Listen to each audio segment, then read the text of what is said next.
The team at Creative Assembly has been working on Alien Isolation for about 3 years, or just over 3 years. So we were in production and in pre-production back in 2010, or just the end of 2010, yeah. The team was built specifically to build Alien Isolation as a horror survival.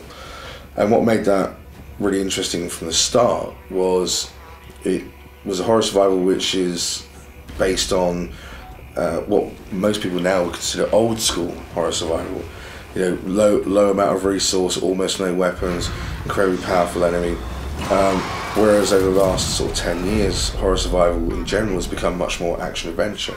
So we're really hoping ironically by taking a different approach, by going classic and taking you back into a proper suspense and fear survival scenario, that it's a very unique take on the Alien universe, because previously it's always been about pulse rifles and firepower and killing lots and lots of aliens, and Alien Isolation is about the alien, you know, so going back to the original '79 film and trying to recapture and deliver an interactive game experience that is all about themes that made that film, even 30 years later, still an incredible landmark in sci-fi and horror cinema.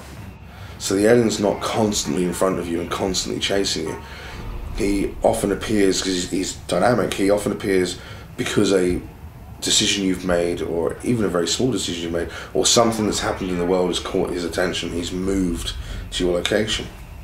So the escalation and de-escalation of the tension and drama is driven by the environments you're in and whether the enemy is present or not. And there are other threats on the station. Unfortunately, people are not great. You know, some people find their best sides and some people find their worst sides when their lives are threatened.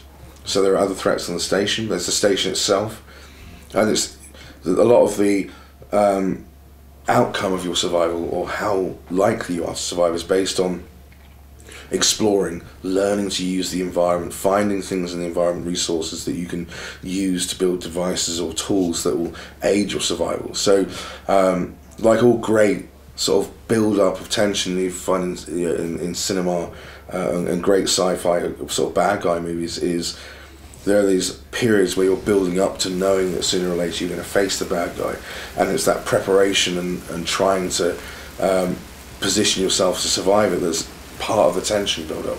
So I think when you're playing the full game, you know, and you're experiencing encounters with the alien over the course of 10, 14 hours, there's a lot more going on in the world around you that is about you preparing for those moments and surviving them.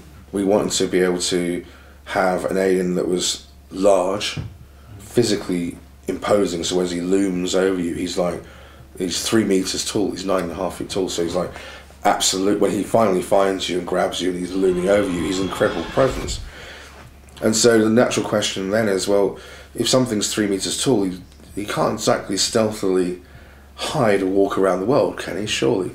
But if you develop an engine and you have a great art team and they build an incredibly detailed environment, which initially seems relatively self-serving, you know, we're just doing beautiful art, but it actually has a real gameplay function, which is that when you have a highly detailed environment, like a real, you know, as real as you can get, and there's lots of steam and valves and details, and you put a character that's 3 meters tall against that background with variable lighting, it's amazing how often he just disappears.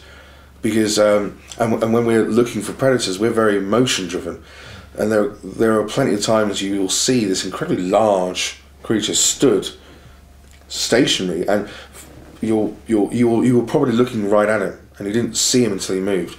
And so the engine had to have a rendering solution, a dynamic lighting solution, so none of our lighting is baked, it's all dynamic, and the amount of resolution we wanted in the environment and the effects were all there to make that fear experience feel really valid, right?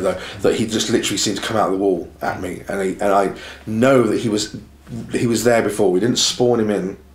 He didn't magically appear there. He walked and arrived there, and I just wasn't paying attention. I didn't see him, and then the moment he moved, he suddenly was there. No!